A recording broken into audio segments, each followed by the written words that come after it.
Orchard Park project, where children can easily go down the wrong path towards drugs, petty theft, gangs, and teen pregnancy.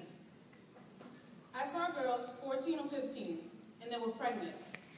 So I learned early that the general expectations for Latina girls like me were that I would become a teen mom, relying on government welfare to survive.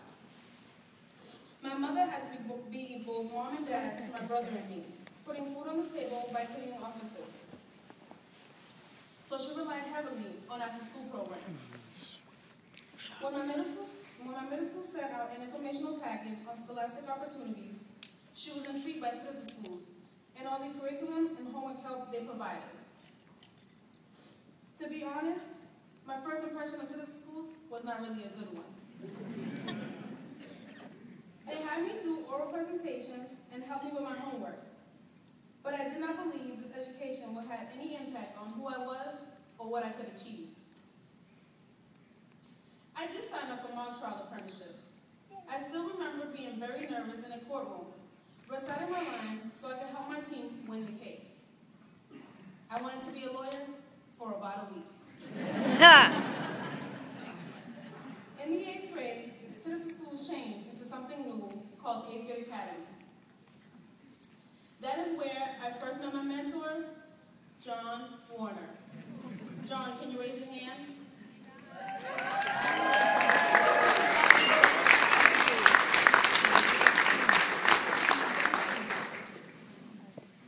John was a guy who walked around with the camera and tried to be very funny with his not so very funny jokes. I continued to be skeptical. My classmates and I were undisciplined and a little bit wild. One time, my friends and I disrupted our class so much that our volunteer teacher got frustrated and stormed out of the classroom. We needed to learn how to behave, but more importantly, we needed to learn how to look beyond our current circumstances to a future that included lost opportunities and choice. Eventually, I started to enjoy 8th Grade Academy, especially when we went on college trips to the University of Vermont and Bowdoin College. These experiences allowed me to believe college was an attainable dream. I remember team leaders like Doug Sherman and Rosa Villanova helping me build my self-esteem and confidence. But the most important influence was John himself. He was very persistent when it came to my academic future. When the time came to apply to high school, I ignored advice to choose a smaller, more demanding school and enrolled at Madison Park, a vocational Boston public school. As we all know, different students have different needs to be successful in school. And like a pair of pants, not every school can be a perfect fit. Thanks to John, he helped me find the right one. After my first day of class, he called me as soon as I got home and insisted I transfer. I was stubborn, and I told him I will not consider Carmen Academy charter school because I did not have a uniform. John saw through my bluff, and as always, he did not take no for an answer. He quickly left work and headed downtown for a shopping trip. That day, John learned all about clothing sizes, fits, and fabrics. He proudly left the store after purchasing his first pair of women's pants. When he handed them to me, they fit, and I had no more excuses. And so I went to Carmen Academy. John was right.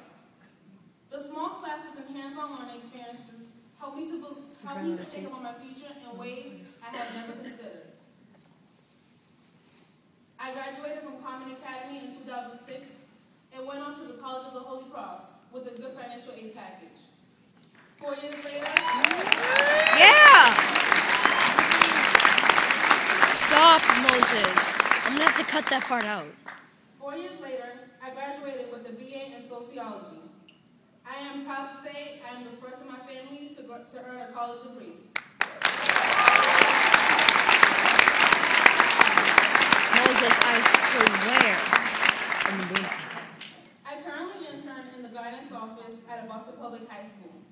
and plan to get my master's in social work so I can do for others what John did for me.